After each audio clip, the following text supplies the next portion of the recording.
వేదామృతం తరపున రావటం జరిగింది. మరి మన మేడం గారి ఇంటికి రావటం జరిగింది. మరి వేదామృతం తాగిన మామగారు ఏం చెప్తారో కొద్దిగా విందాము. మరి ఈ ప్రోడక్ట్ 2 ఉన్నాయండి. ఇది ఉదయము, ఇది సాయంత్రం వేసుకుంటున్నారు. మరి ఇది ఎలా పనిచేసింది అన్నది చెప్పండి అమ్మ ఒకసారి. వేదామృతం అమ్మ, ఇది ఎలా వాడారు ఇది చెప్పండి అమ్మ.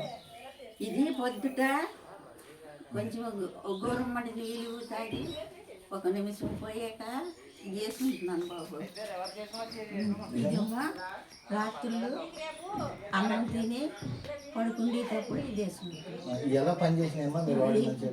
ఈ బాబు నాకు ఈ కడుపులోన ఈ టేపు ఈ గుండెకాడ నొప్పిగా ఉండేది, భారంగా ఉండేది, అది తగ్గింది. కళ్ళ మసకలు ఉండేవి, అవి తగ్గేవి ఇది వాడాక. ఈ కాళ్ళు సరుకులు ఉండేవి, ఇవి తగ్గేవి బాబు. అన్ని ఆరోగ్యాలు ఇప్పుడు బాగుంది.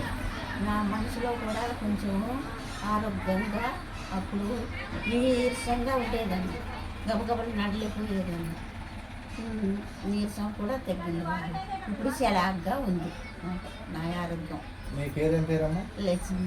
ఏ ఊరమ్మా? గవర్నమెంట్ మండలం అడవి మండలం, అడిగి మండలం, అల్లూరు సీతారామరాజు జిల్లా. అంటే ఈ మట్టుకు చాలా బాగా పనిచేసింది. పనిచేసి బాబు. ఇంగ్లీష్ మందులు అయితే వాడతలేదా? లేదు బాబు, ఇవి వేసుకున్న కాడి నుంచి మానేశాను ఇంగ్లీష్ మందులు. అలాగేనమ్మా. ఇవే వాడుకుంటాను. అందరూ వాడొచ్చమ్మా ఇవి? అందరూ వాడచ్చు బాబు. ఆరోగ్యం చిన్న పిల్లలు వాడచ్చు, పెద్ద పిల్లలు వాడచ్చు, ముసలోళ్ళు వాడచ్చు. ప్రతి వాళ్ళు వాడితే ఆరోగ్యం బాగుపడుతుంది ఇటు వలన. మరి మన ఏజెన్సీ ప్రాంతంలోనే చాలా చక్కగా మరి వేదామృతం నుంచి కంపెనీ తీసుకొచ్చి ఇక్కడ మా ప్రజలకు ఇవ్వడం జరుగుతుంది. అందరూ కూడా వాడుతున్నారు. అందరూ వాడుతూ వాళ్ళ ఆరోగ్యం బాగున్నాయని కూడా చెప్పడం జరుగుతుంది. మరి ప్రతి ఒక్కరు కూడా వాడాలని మేము కోరుకుంటున్నాము. మరి